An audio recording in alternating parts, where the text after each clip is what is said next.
നമസ്കാരം. അതിർത്തിയിൽ പടയൊരുക്കം തകൃതിയായി നടക്കുന്നു. ഇന്ത്യക്കുള്ളിലും പാകിസ്ഥാനുള്ളിലും അറബിക്കടലിലും എല്ലാം തന്നെ യുദ്ധ കാർമേഘങ്ങൾ ഇങ്ങനെ നിറഞ്ഞു നിൽക്കുകയാണ്. ഒരു യഥാർത്ഥ യുദ്ധത്തിൻ്റെ ഒരു പ്രതീതി ജനിക്കുന്ന രീതിയിൽ അല്ലെങ്കിൽ യുദ്ധസമാനമായ സാഹചര്യങ്ങൾ സൃഷ്ടിക്കപ്പെട്ടിരിക്കുന്നു.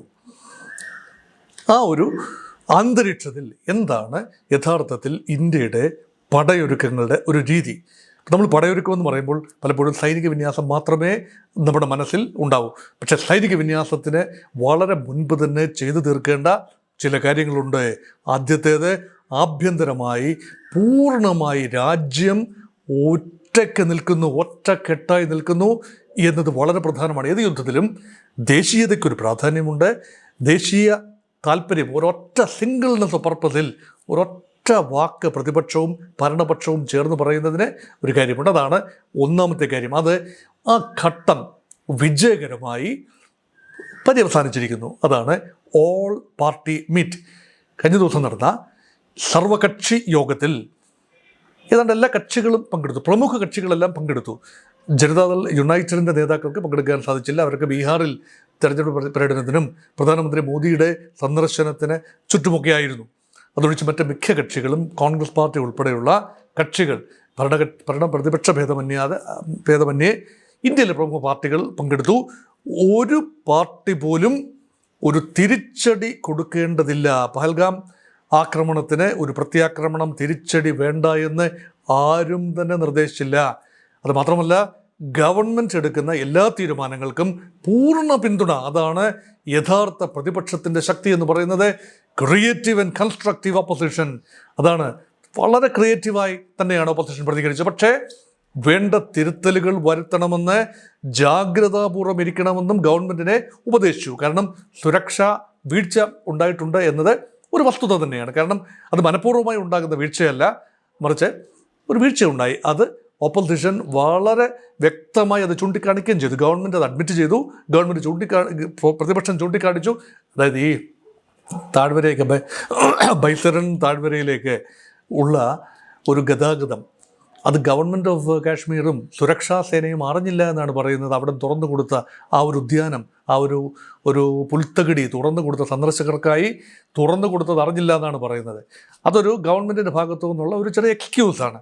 അതൊരു വലിയ വീഴ്ച തന്നെയാണ്. കാരണം ഒരു മെയ് മാസമാണ് അമർനാഥ് യാത്രയുടെ തീർത്ഥാടകർ അവിടെ വന്ന് കുറച്ച് സമയം ചെലവഴിച്ച് ആ യാത്രയുടെ ഒരു പോയിൻ്റാണ്, ആദ്യ തുടക്ക പോയിന്റുകളിലൊന്നാണ്. അപ്പം ജമ്മു ആൻഡ് കാശ്മീരിലെ ഏറ്റവും പ്രധാനപ്പെട്ട തീർത്ഥയാത്രകളിലൊന്ന് അമർനാഥ് യാത്രയാണ്, ഹിമാലയ സ്ഥാനങ്ങളിലേക്കുള്ള യാത്രയാണ്. അപ്പം അതിന് ഒരുക്കങ്ങൾ സുരക്ഷാ സേന ഉൾപ്പെടെ അവിടെ വരും. പക്ഷേ അതിന് മുൻപ് തന്നെ ഏപ്രിലിൽ തന്നെ ഈ ഒരു അല്ലെങ്കിൽ ഈ ഒരു പുൽമേട് തുറന്നു കൊടുത്ത വിവരം സുരക്ഷാ സേന അറിഞ്ഞില്ല എന്ന് പറയുമ്പോൾ അതിൽ സ്വല്പം ആകാംക്ഷയുണ്ട്. കാരണം മനഃപൂർവ്വമായ അറിവ് കേടല്ല, അത് ആകാംക്ഷയുണ്ട്. കാരണം ഇത്രയധികം 2000-ഓളം പേരാണ് ആ ദിവസം അവിടെ ഉണ്ടായിരുന്നതെന്നാണ് പറയുന്നത്. ഓരോ ദിവസവും ആയിരക്കണക്കിന് ആളുകൾ വന്നു പോകുന്ന സ്ഥലത്തേക്ക് 6 കിലോമീറ്ററോളം ഉള്ളിൽ, അതായത് പഹൽഗാം ടൗണിൽ നിന്നും 6 കിലോമീറ്ററോളം കാൽനടയായും പോണിയുടെ പുറത്തും ഒക്കെ ട്രക്കിങ്ങിലൂടെ കടന്നു ചെല്ലേണ്ട ഇടത്ത്. അപ്പോൾ 6 കിലോമീറ്ററേ ഉള്ളെങ്കിലും മണിക്കൂർ 1.5-2 മണിക്കൂർ എടുക്കും അവിടെ എത്തിപ്പറ്റാൻ. അതൊക്കെ അറിഞ്ഞില്ല എന്ന് പറയുന്നത് പ്രതിപക്ഷം ചൂണ്ടിക്കാണിച്ചു. പക്ഷെ ബാക്കി എല്ലാ തീരുമാനങ്ങൾക്കും അന്നെടുക്കുന്ന, അതായത് ഭരണപക്ഷത്തിൻ്റെ പ്രൊറോഗറ്റീവാണ് തീരുമാനങ്ങൾ എടുക്കുക എന്നത്. സൈനിക നീക്കത്തെക്കുറിച്ച് നയതന്ത്ര തീരുമാനങ്ങൾ എല്ലാം തന്നെ എടുക്കുന്നത് BJPയുടെ അല്ലെങ്കിൽ ദേശീയ ജനാധിപത്യ മുന്നണിയുടെ പ്രൊറോഗറ്റീവാണ്, അവകാശമാണ്. അതിന് പിന്തുണ പ്രഖ്യാപിച്ചിരിക്കുകയാണ്. അതുകൊണ്ട് രാജ്യം ഒറ്റക്കെട്ടാണ്. അതൊന്ന്. 2, കാശ്മീരിലെ ജനത ഒറ്റക്കെട്ടാണ്. മതം ഒരു പ്രശ്നമായിരുന്നില്ല അവിടെ. മതം ചോദിച്ചാണ് വെടിവെച്ചത് എന്ന് പറയുമ്പോഴും കാശ്മീരിലെ മുസ്ലിങ്ങൾ ദേശീയത നെഞ്ചോട് ചേർക്കുന്ന വളരെ വൈകാരികമായ ഒരു കാഴ്ച കഴിഞ്ഞ ദിവസം കണ്ടു. കാശ്മീർ ബന്ദായിരുന്നു കഴിഞ്ഞ ദിവസം. ആ ബന്ദ് സമയത്ത് നടത്തിയ നീക്കങ്ങൾ, പ്രസ്താവനകൾ, പ്രതിഷേധ യോഗങ്ങൾ, ഇതെല്ലാം തന്നെ കാട്ടുന്നത് ത്രിവർണ്ണ പതാകയാണ്. ഏതാനും വർഷം മുമ്പ് നമുക്ക് പ്രതീക്ഷിക്കാനാവില്ല കാശ്മീരിൽ ത്രിവർണ്ണ പതാക ജനങ്ങളെല്ലാം കയ്യിൽ കരുതുന്നത് ചിന്തിക്കാൻ പോലും ആവില്ല. അതുകൊണ്ട് കാശ്മീരിലെ ജനങ്ങൾ പറയുന്നു, ഇത് ഞങ്ങൾക്കെതിരെ, ഞങ്ങളുടെ ജീവിത ഉപാധിക്ക് നേരെ നടത്തിയ കിരാതമായ ഒരു നീക്കമാണ്. അതുകൊണ്ട് ഞങ്ങളത് സഹിക്കില്ല. കാരണം ടൂറിസം പോയി കഴിഞ്ഞാൽ അവിടെ പിന്നെ എന്താണുള്ളത്? അവിടെ എല്ലാം കുതിര, ഓടിച്ച് നടക്കുന്നവർ, ടൂർ ഗൈഡുകൾ, ടൂർ ഓപ്പറേറ്റേഴ്സ്, ഹൗസ് ബോട്ടുകൾ, വീട് വഞ്ചി ഉണ്ടല്ലോ, വഞ്ചി നമ്മുടെ കുട്ടനാട്ടെ വഞ്ചി വീട് പോലെയുള്ള അവിടുത്തെ ദാൾ ലേക്കിൽ ശ്രീനഗറിൽ, ഇപ്പോൾ ആക്രമണം നടന്ന ശ്രീനഗറിലല്ല എങ്കിലും ഇഫക്റ്റ് കാശ്മീരിൽ മൊത്തമായിട്ടാണ് വരുന്നത്. അപ്പോൾ ടൂറിസം രംഗം പച്ചപിടിച്ച് വരുന്ന ഒരു സമയത്ത് ലക്ഷക്കണക്കിന് തീർത്ഥാടകർ ഓരോ വർഷവും അവിടെ വന്നു പോകുന്നു. ആ എണ്ണം ഇപ്പോൾ റെക്കോർഡിലെത്തി നിൽക്കുകയാണ്. 2024-25 റെക്കോർഡ് നമ്പർ ഓഫ് ടൂറിസ്റ്റാണ്. ഇതൊരു ടൂറിസ്റ്റ് സീസണിൻ്റെ ആദ്യ കാലമാണെന്ന് ഓർക്കണം. ഏപ്രിൽ, മെയ്, ജൂൺ ഒക്കെയാണ് ടൂറിസ്റ്റ് സീസൺ എന്ന് പറയുന്നത്. ആ സമയത്ത് യഥാർത്ഥത്തിൽ വലിയ തോതിൽ പണം കയ്യിൽ വരേണ്ടതാണ്. അത് നഷ്ടപ്പെട്ടിരിക്കുന്നു. കാശ്മീരിലെ ജനത പ്രതികരിക്കുന്നു. അത് വലിയൊരു ഒരു ഒരു ഒരു ഒരു ശുഭോദർക്കമായൊരു കാര്യമാണ്. അപ്പം പ്രതിപക്ഷത്തിൻ്റെ ദേശവ്യാപകമായി പ്രതിപക്ഷത്തിന് പിന്തുണയുണ്ട്. കാശ്മീരി ജനതയുടെ പിന്തുണ ഉറപ്പുവരുത്തി. ഇനി അടുത്ത പിന്തുണ എന്ന് പറയുന്നത് രാജ്യാന്തര പടയൊരുക്കത്തിന് വേണ്ടത് ഏകപക്ഷീയമായി ഇന്ത്യ അങ്ങ് ആക്രമിച്ചു എന്ന് വരുന്നത് നമുക്ക് നമ്മുടെ സ്റ്റേച്ചറിന്, വളർന്നു വരുന്ന നമ്മുടെ ഇൻ്റർനാഷണൽ സ്റ്റേച്ചറിന് അത്ര നല്ലതല്ല. അതുകൊണ്ട് എല്ലാ രാജ്യങ്ങളുടെയും പ്രധാനപ്പെട്ട രാജ്യങ്ങളുടെ പ്രസിഡൻറ്റുമാർ, പ്രധാനമന്ത്രിമാർ, നേതാക്കൾ അവരെല്ലാം തന്നെ മോദിയെ അല്ലെങ്കിൽ ഇന്ത്യൻ ഗവൺമെൻറ്റിനെ പിന്തുണ വാക്കാൽ അറിയിച്ചു. ഫോൺ ചെയ്തും സന്ദേശങ്ങളിലൂടെയും അറിയിച്ചു. American president Donald Trump, British prime minister Keir Starmer, French president Emmanuel Macron, German chancellor Olaf Scholz, Italian പ്രധാനമന്ത്രി Giorgia Meloni, Chinese president Xi Jinping, അതുപോലെ റഷ്യൻ പ്രസിഡന്റ് വ്ളാഡിമിർ പുടിൻ എന്ന് വേണ്ട സകല രാജ്യങ്ങൾ മടിച്ചു നിന്ന കാനഡ പോലും ഇന്ത്യക്ക് പൂർണ്ണ പിന്തുണ പ്രഖ്യാപിച്ചിരിക്കുന്നു. കാരണം ഇത് ജനതയോടുള്ള ഒരു പോരാട്ടമാണ്. അപ്പം അങ്ങനെയെങ്കിൽ അഗ്രസർ പാകിസ്ഥാനാണ് എന്നത് വളരെ വ്യക്തമായി ഈ രാജ്യങ്ങളെ അറിയിക്കേണ്ടതുണ്ട്. ഇനി യഥാർത്ഥ യുദ്ധ ഒരുക്കങ്ങൾ, ബാറ്റിൽ ഫീൽഡിലേക്ക് വരാം. അതിർത്തിയിൽ ശക്തമായ സേനാവിന്യാസം, മാത്രമല്ല ഈ ഇന്ത്യൻ എയർഫോഴ്സിൻ്റെ ഏതാനും സ്ക്വാഡ്രനുകൾ, പ്രത്യേകിച്ച് രണ്ട് തരം വിമാനങ്ങൾ, സുഖോയ് വിമാനങ്ങളും അതുപോലെ തന്നെ മറ്റ് വിമാനങ്ങളുമെല്ലാം അടങ്ങുന്ന സ്ക്വാഡ്രനുകൾ അതിർത്തിയിലേക്ക് നീങ്ങി എന്ന് പറയുമ്പോൾ അതിനർത്ഥം അതിർത്തി വളരെയധികം സംഘർഷപൂരിതമായി മാറിയിരിക്കുന്നു. കഴിഞ്ഞ ദിവസം ഒരു സൈനികൻ, ഒരു BSF ഭടൻ, അവിടുത്തെ കർഷകരെ, ഒരു നോമാൻസ് ലാൻഡ് ഉണ്ട്, അതിർത്തി രേഖ അല്ലെങ്കിൽ നിയന്ത്രണ രേഖ എന്ന് പറയുന്ന സ്ഥലമൊന്നും വ്യക്തമായി അടയാളപ്പെടുത്തിയിട്ടൊന്നുമില്ല, വഴിതെറ്റി പാകിസ്ഥാൻ്റെ ഭാഗത്തേക്ക് ജസ്റ്റ് ഒന്ന് കയറി ഒരു മരത്തണൽ റെസ്റ്റ് ചെയ്തിരുന്ന PK സിംഗ്, അദ്ദേഹം പാകിസ്ഥാൻ പട്ടാളത്തിൻ്റെ റേഞ്ചേഴ്സ്, അവിടുത്തെ ബോർഡർ സെക്യൂരിറ്റി ഫോഴ്സാണ് പാക് റേഞ്ചേഴ്സ്, അതിന് തടവിലായി. അപ്പോൾ ഇന്ത്യ ആവശ്യപ്പെട്ടു ഒരു ഫ്ലാഗ് മീറ്റ് നടത്തി. സാധാരണ എങ്ങനെയാണ് വഴിതെറ്റി അങ്ങോട്ടോ ഇങ്ങോട്ടോ പോകുന്ന ഭടന്മാരെ പരസ്പരം ചർച്ച ചെയ്ത് കൈമാറുന്നൊരു പതിവുണ്ട്. അവർ ആക്രമണ സന്നദ്ധരല്ലല്ലോ, അവർ തോക്കുമായി കടന്നു കയറുകയല്ലല്ലോ. അപ്പോൾ അത് ഇപ്പോഴും നടന്നിട്ടില്ല. അതൊരു പ്രകോപനമായി അവിടെ അവശേഷിക്കുന്നു. അതേസമയം കടലിലും വലിയ ഒരുക്കങ്ങൾ നടക്കുന്നു. നോക്കൂ, പാകിസ്ഥാനും ഇന്ത്യയും തമ്മിൽ ഒരു കോമൺ കടലുണ്ട്, അറബിക്കടൽ. അറബിക്കടലിൻ്റെ വടക്കൻ ഭാഗത്താണ് പാകിസ്ഥാൻ, അറബിക്കടലിൻ്റെ കിഴക്കൻ ഭാഗത്താണ് ഇന്ത്യ. അപ്പോൾ ഇന്ത്യയിൽ നിന്നും, ബോംബെയിൽ നിന്നും കറാച്ചിയിലേക്ക് അധിക ദൂരമില്ല എന്ന് ഓർക്കണം. അപ്പോൾ ഇന്ത്യയുടെ ഈ ഒരു വിമാനവാഹിനി കപ്പൽ INS വിക്രാന്ത് ഈ ഉൾക്കടലിലേക്ക്, ഉൾക്കടൽ ഭാഗത്തേക്ക്, പാകിസ്ഥാൻ്റെ അടുത്തുള്ള മേഖലയിലേക്ക് നീങ്ങിയിരിക്കുന്നു. വിമാനവാഹിനി കപ്പലുകളെയാണ് പാകിസ്ഥാൻ ഏറ്റവും അധികം പേടിക്കേണ്ടത്. അവിടുന്ന് പെട്ടെന്ന് തന്നെ വിമാനങ്ങൾക്ക് പറന്നുയരാൻ കഴിയും, വേണ്ട ഇടങ്ങളിൽ ബോംബ് ചെയ്തിട്ട് തിരിച്ചെത്താൻ കഴിയും. അപ്പം നേവൽ സുപ്പീരിയോറിറ്റി, അതിന് സമാനമായ വിമാനക്കപ്പൽ പാകിസ്ഥാൻ ഇല്ല എന്ന് ഓർക്കണം. സർവ്വസജ്ജമായ INS വിക്രാന്ത്, അതിനോട് കിടപിടിക്കാവുന്ന ഒരു കപ്പൽ പാകിസ്ഥാൻ ഇപ്പോൾ ഇല്ല. അവരുടെ ഒരു നേവൽ സംവിധാനങ്ങൾ ഭാരതവുമായി തട്ടിച്ചു നോക്കുമ്പോൾ വളരെ പരിമിതവുമാണ്. അതുപോലെ മറ്റൊരു വലിയ ബിഗ് ടൈം ബാറ്റിൽ ക്ലാസ് ഷിപ്പാണ് INS തദ്ദേശീയമായി ഭാരതം വികസിപ്പിച്ചെടുത്ത INS സൂററ്റ്.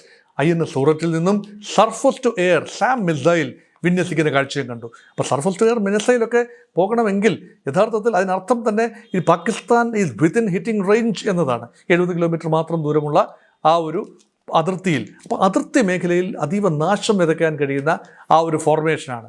അതുകൊണ്ട് ഈ പറയുന്ന റഫാൽ വിമാനങ്ങളും, ഫ്രഞ്ച് നിർമ്മിത റഫാൽ വിമാനങ്ങൾ പല ബാച്ചുകളായി ഇന്ത്യക്ക് ലഭിച്ചത്, അത് സ്ക്വാഡ്രനുകളായി മാറി. അതിൻ്റെ പ്രഹരശേഷി അതീവ ഭയാനകമാണ്. അതുകൊണ്ട് സുഖോയ് റഷ്യയുമായി ചേർന്ന് നിർമ്മിച്ചെടുത്ത സുഖോയ്, ഇതെല്ലാം തന്നെ ഇന്ത്യൻ വ്യോമസേനയ്ക്ക് മുതൽക്കൂട്ടാണ്. പിന്നീട് മിഗ് വിമാനങ്ങളുടെ ഒരു വലിയ ശേഖരം, പണ്ടത്തെ റഷ്യൻ നിർമ്മിത മിഗ് വിമാനങ്ങളുടെ ഒരു വലിയ ശേഖരം ഭാരതത്തിനുണ്ട്. അതുകൊണ്ട് ഭാരതത്തിന് ആ പ്രദേശത്തൊരു എയർ സുപ്പീരിയോറിറ്റി വേണ്ടി വന്നാൽ ഉപയോഗിക്കാൻ തക്ക എയർ സുപ്പീരിയോറിറ്റി ഭാരതത്തിനുണ്ട് എന്ന് പാകിസ്ഥാൻ മനസ്സിലാക്കണം. അല്ലെങ്കിൽ അവർ ഇങ്ങോട്ട് കടന്നു കയറിയാൽ തിരിച്ചടി ഭയാനകമായിരിക്കും. ഇന്ത്യ ഏകപക്ഷീയമായി ആക്രമിക്കും എന്ന ഒരു പ്രതീതി അല്ല ഉള്ളത്. ആക്രമിച്ചാൽ തന്നെ അത് ഒരു ബാലാക്കോട്ട് മോഡലിലുള്ള ഒരു സർജിക്കൽ സ്ട്രൈക്ക് ആകും. പക്ഷേ അതൊക്കെ അവർ പ്രതീക്ഷിക്കുന്നുണ്ട് ഇപ്പോൾ. അതുകൊണ്ട് അങ്ങനെയുള്ള ഒരു ആക്രമണമല്ല, കുറച്ചുകൂടി പാകിസ്ഥാനെ ഞെരുക്കുന്ന രീതിയിൽ മറ്റൊരു വീഡിയോയിൽ ഞാൻ ചെയ്തിരുന്നു ജലബോംബിനെ കുറിച്ച്. അപ്പോൾ ആ ഒരു ജലബോംബാണ് യഥാർത്ഥത്തിൽ കരാർ മരവിപ്പിക്കുന്നത് വഴി, സിന്ധു നദീജല കരാർ മരവിപ്പിച്ച് നിർത്തുന്നത് വഴി പാകിസ്ഥാനെ ഇഞ്ചിഞ്ചായി സമ്മർദ്ദത്തിലാക്കുന്ന ഇന്ത്യൻ തന്ത്രം. അതാണ് കുറച്ചുകൂടി പ്രഹരശേഷിയുള്ളത്. മറ്റേത് ഏതാനും വിമാനങ്ങൾ അയക്കുന്നു, ബോംബ് ചെയ്യുന്നു, തിരിച്ചു വരുന്നു, നാശനഷ്ടങ്ങൾ ഉണ്ടാകുന്നു. അത് വൺ ടൈം അഫെയർ ആണ്. ഇത് ദീർഘകാലം നിലനിൽക്കുന്ന ഡാമേജാണ്. പാകിസ്ഥാൻ ഇക്കോണമി ഇതിനെ ഷാമ്പിൾസ്. ഇതെല്ലാം തന്നെ പരിശോധിക്കുമ്പോൾ അതിർത്തിയിലെ പടയൊരുക്കത്തെ ഗൗരവമായി കാണേണ്ടതുണ്ട്. കഴിഞ്ഞ ദിവസം നമ്മുടെ ആഭ്യന്തരമന്ത്രിയും പ്രതിരോധ മന്ത്രിയും വിദേശകാര്യമന്ത്രിയും ഒക്കെ രാഷ്ട്രപതിയെ സന്ദർശിച്ചത് വെറുതെയാകാനിടയില്ല. കാരണം ഒരു യുദ്ധം ഒക്കെ എന്ന് പറയുമ്പോൾ ഇന്ത്യയുടെ ഹെഡ് ഓഫ് ദി സ്റ്റേറ്റ് അത് രാഷ്ട്രപതിയാണ്. യുദ്ധം പ്രഖ്യാപിക്കേണ്ടത് രാഷ്ട്രപതിയാണ്. പലപ്പോഴും പ്രഖ്യാപിതമായ യുദ്ധങ്ങളല്ല ആധുനിക കാലത്ത് നടക്കുന്നത്, അപ്രഖ്യാപിത യുദ്ധമാണ്. പക്ഷേ രാഷ്ട്രപതി ദ്രൗപദി മുർമുവിനെ വളരെ ഔപചാരികമായി കാര്യങ്ങൾ അറിയിക്കാൻ വേണ്ടി ആ മീറ്റിംഗ് ഉണ്ട്. പിന്നെ സുരക്ഷാ ഉദ്യോഗസ്ഥന്മാരുടെ മീറ്റിംഗ് ദൈനംദിനമായി എല്ലാ ദിവസവും നടക്കുന്നു. അമിത്ഷാ എന്ന ആഭ്യന്തരമന്ത്രിയും രാജ്നാഥ് സിംഗ് എന്ന ഡിഫൻസ് മിനിസ്റ്ററും കൂലങ്കഷമായി ആലോചിക്കുന്നു. ആകെയുള്ള ഈ പ്രിപ്പയർഡ്നെസ്സിൽ പ്രതിപക്ഷം ചൂണ്ടിക്കാട്ടുന്ന ഒന്ന് രണ്ട് കുഴപ്പങ്ങൾ, അല്ലെങ്കിൽ ഒന്ന് രണ്ട് പോരായ്മകൾ എന്ന് പറയുന്നത്, കഴിഞ്ഞ ദിവസം പ്രധാനമന്ത്രിയുടെ ഒരു സാന്നിധ്യം ഇപ്പോൾ ഒരു സർവകക്ഷി യോഗത്തിൽ ഡൽഹിയിൽ വെച്ച് നടന്ന സർവകക്ഷി യോഗത്തിൽ ഉണ്ടായില്ല എന്നൊരു പരിഭവമുണ്ട്. കാരണം പ്രധാനമന്ത്രി മുന്നിൽ നിന്ന് നയിക്കേണ്ടതാണ്. അതുകൊണ്ട് ബീഹാറിലെ മുൻ നിശ്ചയിച്ച പ്രകാരം പഞ്ചായത്ത് രാജുമായൊക്കെ ബന്ധപ്പെട്ട ഒരു ചടങ്ങിൽ പങ്കെടുത്തു, സംസാരിച്ചു. അദ്ദേഹം ഔട്ട് ഓഫ് സ്റ്റേഷൻ ആയിരുന്നു എന്നത് വസ്തുതയാണ്. പക്ഷേ കുറച്ചുകൂടി പ്രാധാന്യം കൊടുക്കേണ്ടത് സർവകക്ഷി മീറ്റിങ്ങിനായിരുന്നു എന്നൊരു ആക്ഷേപമുണ്ട്. അതുപോലെ സെക്യൂരിറ്റി ലാപ്സിനെ കുറിച്ച് തീർച്ചയായും ഗവൺമെൻറ്റിന് ഉത്തരവുണ്ട്. കാരണം കാശ്മീർ ഒരു വലിയ പ്രദേശമാണ്. അപ്പോൾ അവിടെ ഏത് പ്രദേശത്തും എപ്പോഴും ആക്രമണം ഉണ്ടാകും. കാരണം ഈ സഞ്ചാരികൾ വരുന്ന ഇടങ്ങളിൽ ഒരു സോഫ്റ്റ് ടാർഗറ്റ് എന്നുള്ള നിലയിൽ സഞ്ചാരികളെ ടാർഗറ്റ് ചെയ്യുമെന്ന് മനസ്സിലാക്കാനുള്ള ഒരു ശേഷി ഗവൺമെൻറ് ഉണ്ടാകണം. അപ്പോൾ സുരക്ഷാ വീഴ്ച എന്ന് പറയുന്നത് ഇനിയും ആവർത്തിക്കാൻ പാടില്ല എന്ന് പ്രതിപക്ഷം ചൂണ്ടിക്കാട്ടി. അതുകൊണ്ട് യുദ്ധ ഒരുക്കങ്ങളെല്ലാം പൂർത്തിയായി. ഇനി എപ്പോഴാണ് ആക്രമണം? മിക്കവാറും ആക്രമണം ഉണ്ടാകാൻ സാധ്യത ഭാരതം പാകിസ്ഥാനിലേക്ക് കടന്നു കയറുന്നതിനേക്കാൾ സാധ്യത മുൻകാലങ്ങളിൽ സംഭവിച്ചതുപോലെ പാകിസ്ഥാൻ എപ്പോഴെല്ലാം അതീവ ദുർബലമായിട്ടുണ്ടോ പാകിസ്ഥാൻ ഇന്ത്യക്കെതിരെ തിരിയുന്ന കാഴ്ചയാണ് മുൻകാലങ്ങളിൽ കണ്ടത്. 1965 യുദ്ധത്തിലും 71 യുദ്ധത്തിലുമൊക്കെ അങ്ങനെയാണ് സംഭവിച്ചത്. അതുകൊണ്ട് പാകിസ്ഥാൻ്റെ ഭാഗത്ത് നിന്ന് തങ്ങളുടെ പരാജയം മറച്ചു വെക്കാൻ, തങ്ങളുടെ വീഴ്ചകൾ മറച്ചു വയ്ക്കാൻ, പാകിസ്ഥാൻ ജനതയെ ഒരുമിച്ച് നിർത്താൻ, ഒരുപക്ഷെ സൈന്യത്തിന് ഒരു മേധാവിത്വം ലഭിക്കാൻ ഇന്ത്യ ഇപ്പോൾ അവർ പറയുന്നു ജലം, കുടിവെള്ളം മുട്ടിച്ചിരിക്കുന്നത് യുദ്ധ സമാനമായ സാഹചര്യമാണ്. പാകിസ്ഥാനോടുള്ള ഇന്ത്യയുടെ യുദ്ധപ്രഖ്യാപനമായിരുന്നു ഈ പറയുന്ന കരാർ, സിന്ധു നദീജല കരാർ മരവിപ്പിച്ചത് എന്ന് പറയുമ്പോൾ യുദ്ധം വേണം എന്ന മുറവിളി പാകിസ്ഥാൻ ഉള്ളിലും ഉണ്ടെന്ന് ഓർക്കണം. അതുകൊണ്ട് ആരാണ് ആദ്യം ആക്രമിക്കുകയെന്ന് കൃത്യം പറയാനാവില്ല. ഒരു ആക്രമണം ഒഴിവായി പോകട്ടെ, സമാധാനപരമായ രീതിയിൽ ആ പ്രശ്നം പരിഹരിക്കപ്പെടട്ടെ. പാകിസ്ഥാൻ ഉൾപ്പെടെ തങ്ങളുടെ പൗരന്മാരാണ് ആക്രമണം നടത്തിയതെന്ന് നാളിതുവരെ സംഭവിച്ചിട്ടില്ല, ഇനിയും സംഭവിക്കാൻ സാധ്യതയില്ല. പക്ഷേ അതിൻ്റെ ധാർമ്മികമായ ഉത്തരവാദിത്വമെങ്കിലും പാകിസ്ഥാൻ ഏറ്റെടുത്തുകൊണ്ട് ഒരു വലിയ ഒരു മഹാവിപത്തിൽ നിന്നും ആ മേഖല, ഇന്ത്യ പാകിസ്ഥാൻ മേഖല, നമ്മൾ ഉൾപ്പെടെ എല്ലാം, നമ്മുടെ സമത്വവാസികൾ ഉൾപ്പെടെ അത് ദോഷമായി വരും. അതുകൊണ്ട് യുദ്ധം നല്ലതിനല്ല എന്ന ഓർമ്മപ്പെടുത്തലോടുകൂടി അവസാനിപ്പിക്കട്ടെ.